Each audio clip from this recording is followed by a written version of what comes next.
Hello friends, YouTube channel Flyworld India में आपका स्वागत है।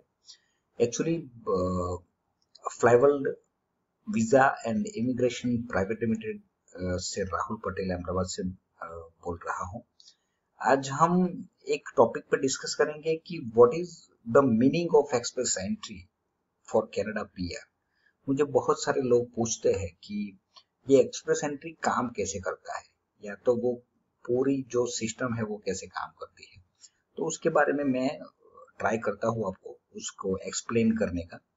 जो एक्सप्रेस एंट्री है ना दोस्तों, वो is a system used by immigration IRCC, immigration refugees and citizenship Canada. ये जो इलेक्ट्रॉनिक प्रोसेस है पूरी, which manages and process application received through Canada's Federal Economic Immigration Program. Applications are received from eligible candidates who have been invited to apply to immigrate to Canada based on their human capital, factors, skill and experience and different factors के basis पे ये decide होता है। ये पूरी एक electronic process है and जो भी एलिजिबल कैंडिडेट है उसको डिफाइन करके किसके बेसिस पे अल्टीमेटली आपकी जो स्किल है, आपकी जो एक्सपीरियंस है, आपका जो एजुकेशन है एंड उसको बोलते हैं ह्यूमन कैपिटल फैक्टर्स। इसके बेसिस पे एप्लीकेशन रिसीव होगी, आप एप्लीकेशन करेंगे, उसके बाद एक पूरा प्रोसेस होता है। उसका डिटेलिंग में हम नेक्स्ट मैं आपके साथ पूरा डिस्कस करने वाला हूं। तो ये जो under express entry, individual and families wishing to settle in Canada can become new permanent residents within just a few month. ये थोड़े मंथ मतलब टेंटेटिवली पकड़ के चलो 7 महीने से लेके 12 महीने का एक पूरा प्रोसेस है। तो वो प्रोसेस में आपको क्या क्या करना रहता है उसका हम आगे ये डिस्कस करने वाले हैं। ये बेसिकली ये एक्सप्रेस एंट्री काम कैसे करता है। तो जो पोटेंशियल एप्लीकेंट्स है will need to be eligible under one of the following federal economic immigration programme. Actually जो कैनेडियन गवर्नमेंट है ना, उसकी जो इकोनॉमी है वो कैसे डेवलप हो, उसमें पूरा हर एक जो स्टेट है, हम यहाँ इंडिया में स्टेट बोलते हैं, वहां प्रोविंसेस बोलते हैं। तो हर एक प्रोविंस को इंडिविजुअल राइट्स पे दिया है कि आपको ये एक्सप्रेस एंट्री का जो प्रोफाइल है उसको आप नॉमिनेट भी कर सकते हो। एंड फेडरल मतलब हमारे इंडिया में जैसे दिल्ली सरकार है, तो दिल्ली सरकार वैसे वहां पे फेडरल है। तो फेडरल में अगर आपको जाना है तो अल्टीमेटली जो रूल्स एंड रेगुलेशन है वो एप्लीकेबल होते हैं। तो उसमें 3 कैटेगरी है, उसके बारे में भी मैं दूसरे एक वीडियो में बहुत डिटेल में बात कर चुका हूँ। अभी फिलहाल मैं उसमें नहीं जाता हूँ। ये फेडरल के बारे में हम थोड़ा डिस्कस करेंगे कि इसके 3 जो डिफरेंट टाइप्स कैटेगरी है, जिसको the federal skilled worker class, the Canadian experience class and the federal skilled trade class. ये जो दिखाई देता है ना आपको, एफएसडब्ल्यूसी, डब्ल्यूसी, सीईसी एंड एफएसटीसी, ये 3 डिफरेंट टाइप्स ऑफ कैटेगरी है। A portion of the provincial nominee program are streamlined through express entry, but candidate must be eligible under one of the 3 federal program in order to enter the express entry pool. अगर आपको express entry pool में जाना है तो ये तीनों जो different types of category है उसमें आप एलिजिबल होने चाहिए। Must be eligible under one of the 3 federal program. Secondly, eligible individual में submit an expression of interest. आप इंडिविजुअल भी ईओआई, एक्सप्रेशन ऑफ इंटरेस्ट, जिसको ईओआई बोलते हैं, the EOI will be assessed and issue a ranking score. अभी ये ranking score क्या है, ये दूसरा क्वेश्चन आ गया। तो ये रैंकिंग जो स्कोर है ना, वो एक्सप्रेस एंट्री के बेस पे एक पूरा, जिसको सीआरएस पॉइंट कैनेडियन गवर्नमेंट ने नाम दिया है, जिसको बोलते हैं कंप्रेहेंसिव रैंकिंग सिस्टम। ये जो सीआरएस पॉइंट जिसको बोलते हैं, under the CRS candidate are assigned is a score. एक पूरा स्कोरिंग शीट डिसाइड किया है। तो वो स्कोरिंग शीट है जो out of 1200 used to rank federal economic candidate for immigration to Canada. जिस बंदे को पूरे वर्ल्ड से शिफ्ट होना है कनाडा में, उसका ये 1200 पॉइंट में से पूरा एक शीट बनाया है कैनेडियन गवर्नमेंट ने, जिसको कंप्रहेंसिव रैंकिंग सिस्टम बोलते हैं। वो रैंकिंग किसके बेसिस पे होगा, तो वो अल्टीमेटली आपके प्रोफाइल के बेसिस पे होगा। अभी जो प्रोफाइल है उसका पूरा असेसमेंट होता है, उसके लिए हमारी कंपनी बैठी है। आप जैसे ही हमें प्रोफाइल भेजेंगे, अल्टीमेटली उसके ऊपर हम काम करेंगे और आपको गाइड करेंगे कि हम आपकी जो प्रोफाइल है उसमें कनाडा पीआर हम कैसे दिलवा सकते हैं आपको। तो ये जो candidate can improve their rank and they be increased their chances of receiving an invitation to apply।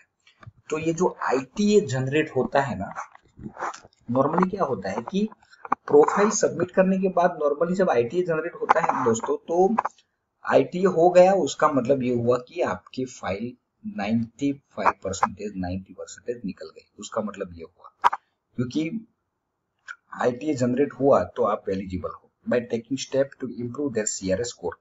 अभी क्या होगा कि जो आपका CRS स्कोर है उसको आप कैसे बढ़ा सकते हैं। The CRS is not a selection criteria like that of the one used for the federal skilled worker class. It is a ranking system for candidate who are eligible under the FSWC। ये 3 category में आप ranking system उसको design किया गया है। अभी ये जो the CRS score is used as a cutoff point in express entry draw. It is designed to project a candidate likelihood of being economically successful in Canada।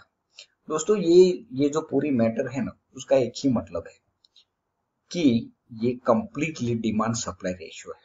हमारी जो इंडिया है उसमें 120 करोड़ की पब्लिक है, तो अल्टीमेटली ये पूरा डिमांड सप्लाई का खेल है। क्योंकि कैनेडियन गवर्नमेंट को अपनी इकोनॉमी स्केल अप करने के लिए जिस टाइप के बंदे चाहिए उस बंदे को हायर करना है कैनेडियन गवर्नमेंट को, मतलब वहां पे बुलाना है, उनको अच्छी फैसिलिटी देना है।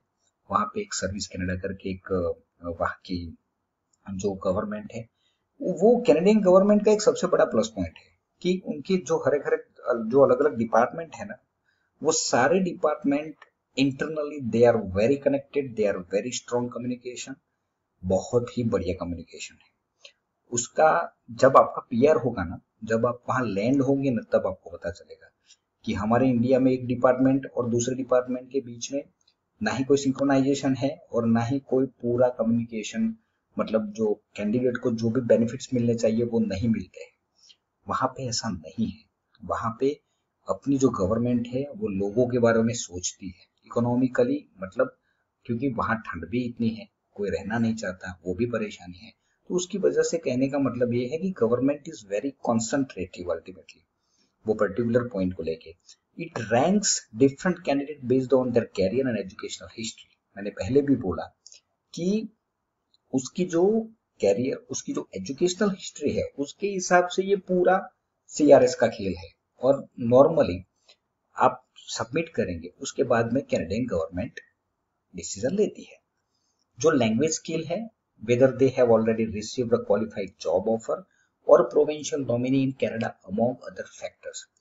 अभी जो CRS पॉइंट है ना, उसमें बहुत सारे फैक्टर अल्टीमेटली बैक साइड में काम करते हैं।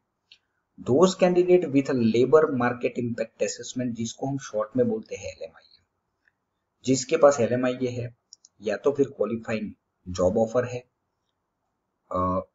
are eligible for their 50 or 200 bonus point in their CRS। provincial nominee can receive 600 bonus point। ये जो बोला ना मैंने, उसका मतलब ये है कि जिसको स्टेट से नॉमिनेशन मिलता है, स्टेट मतलब प्रोविंस से नॉमिनेशन मिलता है, उसको सीधा 600 पॉइंट बोनस पॉइंट मिल जाते हैं। तो उसका मतलब ये हुआ कि आपको 100% पीआर मिल गई।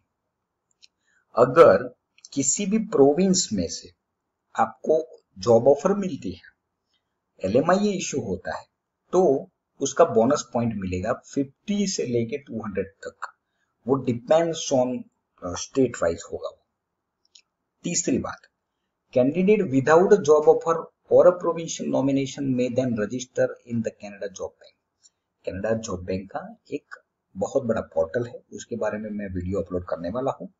तो उसमें आप फ्री पब्लिक रिसोर्सेज यूज करके कैनेडियन गवर्नमेंट ने हेल्प करने के लिए, एम्प्लॉयर्स को आइडेंटिफाई करने के लिए एंड वर्कर को चूज करने के लिए पूरा processing the skill they required, what ever the skill required, उसके लिए पूरा एक सिस्टम डेवलप किया है जिसको बोलते हैं कनाडा जॉब बैंक। अभी what is Canada job bank, उसके बारे में मैं पूरा डिटेल में आपको क्लैरिफिकेशन दूंगा। उसका एक अलग से मैं वीडियो अपलोड करने वाला हूं, तो उसका आपको समझ में आ जाएगा उसका एग्जैक्टली मीनिंग क्या है। अभी ये IRCC conduct express entry draw at regular intervals, वो हर एक 2 वीक्स में वो लोग उसका ड्रॉ होता है, और जो ड्रॉ भी होता है उसका जो लेटेस्ट अपडेशन होता है वो मेरी यूट्यूब चैनल पे मैं अपलोड करता हूँ। And in this express entry draw, candidate above certain rank are invited to apply for Canadian permanent residence. Invited candidate are given 90 days to submit an online application for permanent residence, including all supporting documents. बाकी के 90 days आपको मिलेंगे and उसके बाद आपको permanent residency including all supporting document के साथ आपको पूरा प्रोफाइल सबमिट करना है। जो candidate in the pool who have not yet been selected are able to improve their express entry profile and score. अगर आपका सिलेक्शन नहीं होता है तो आप क्यू में खड़े रहेंगे, और अगर आपको आगे बढ़ना है, आपके CRS पॉइंट इंक्रीज करना है, they can do this by submitting new and updated information. जैसे एग्जांपल के तौर पे, अगर आपका लैंग्वेज स्कोर पहले कम है, उसके बाद ज्यादा हुआ, तो फिर आप लैंग्वेज स्कोर अपडेट कर सकते हो। एजुकेशनल क्रेडेंशियल असेसमेंट, तो अगर एजुकेशनल में कुछ फर्क आए वो भी आप इंटीमेशन देके करवा सकते हो। एडिशनल वर्क एक्सपीरियंस अगर आपका कुछ नया आया तो वो भी आप दे सकते हो। एंड और obtaining a qualifying job offer, अगर किसी पर्टिकुलर प्रोविंस से आपको जॉब ऑफर मिली तो वो भी आप उसको अपडेट कर सकते हो। ये दोस्तों, ये जो भी मैंने आज डिस्कस किया ना आपके साथ, ये बेसिकली नॉर्मली क्या है कि मेरा एक ही मोटो है कि कैंडिडेट को एटलीस्ट उसको थोड़ा बहुत नॉलेज होना चाहिए। मैं इतना तो बोल सकता हूँ कि भाई कैंडिडेट को पता होना चाहिए कि ये एजेंट करने वाला क्या है, क्योंकि मुझे भी पता है कि ये जो भी सारी प्रोसीजर है वो आप खुद नहीं कर सकते। और मैं क्लियरली आपको एक बात बोलना चाहूंगा कि आप खुद करो भी मत, वो एजेंट का काम है, उसको करने दो, मगर एटलीस्ट आपको नॉलेज होना चाहिए कि हमारा काम जो सामने वाला बंदा कर रहा है वो उसको नॉलेज भी है कि नहीं है, वो काम कर पाएगा कि नहीं कर पाएगा, उसका सामने वाला बंदे का क्या स्टेटस है, उसकी कंपनी का क्या स्टेटस है, वो भी आपको देखना चाहिए और फिर बाद में काम देना चाहिए। क्योंकि जिसको इमिग्रेशन का स्पेलिंग लिखने को दिक्कत हो रही हो, वैसे एजेंट मार्केट में बैठ गए हैं जिसको कुछ नॉलेज नहीं है, तो आप उसको काम मत दो, क्योंकि जिसको कुछ नॉलेज ही नहीं है तो वो आपकी फाइल कैसे रन कर पाएगा। तो पूरी हिस्ट्री चेक करो एजेंट की, तो पता चलेगा कि उनकी काम करने की कैपेबिलिटी भी कितनी है अल्टीमेटली। उसके बाद आप फाइल सबमिट करो, आप उनको फाइल दो, मगर एटलीस्ट 50% आपके पास थोड़ा बहुत भी नॉलेज है तो वो आपको सपोर्ट करेगा अल्टीमेटली। आप फाइल खुद मत बनाइए, क्योंकि ये थोड़ा डिफिकल्ट है, थोड़ा क्रिटिकल ये प्रोसेस है पूरा। ये प्रोसेस सामने वाला जो एजेंट करता है, क्योंकि ये फीस जो agent normally they are taking 1.5 lakh for PRs, तो 1.5 लाख रुपए जो लेते हैं ना वो वर्थ है, क्योंकि बहुत मेहनत लगती है उसमें अल्टीमेटली। मगर आपको एटलीस्ट पता होना चाहिए कि मेरी प्रोसेस क्या होने वाली है, एंड थोड़े बहुत क्वेश्चन आप करेंगे ना तो सामने वाला बंदे का जो भी नॉलेज है ना वो भी टेस्ट हो जाएगा कि नहीं उसको क्या पता है अल्टीमेटली। तो ये मेरा मोटिव खाली यही है ये वीडियो अपलोड करने का, कि आपको बेसिकली मैं जितना हो सके आपको नॉलेज दे पाऊँ। बाकी आपको असेसमेंट करवाना है तो आप मेरी कंपनी के मेल ID पे ड्रॉप करिए। आपके ग्रुप में जितना हो सके ये मेरी फ्लाईवर्ल्ड इंडिया जो यूट्यूब चैनल है उसको आप सब्सक्राइब करिए, तो जो भी मेरे लेटेस्ट वीडियो आएंगे वो आपको तुरंत ही इंटीमेशन मिल जाएगा। मैक्सिमम लोगों को आप फॉरवर्ड करिए दोस्तों। Thank you very much, thanks.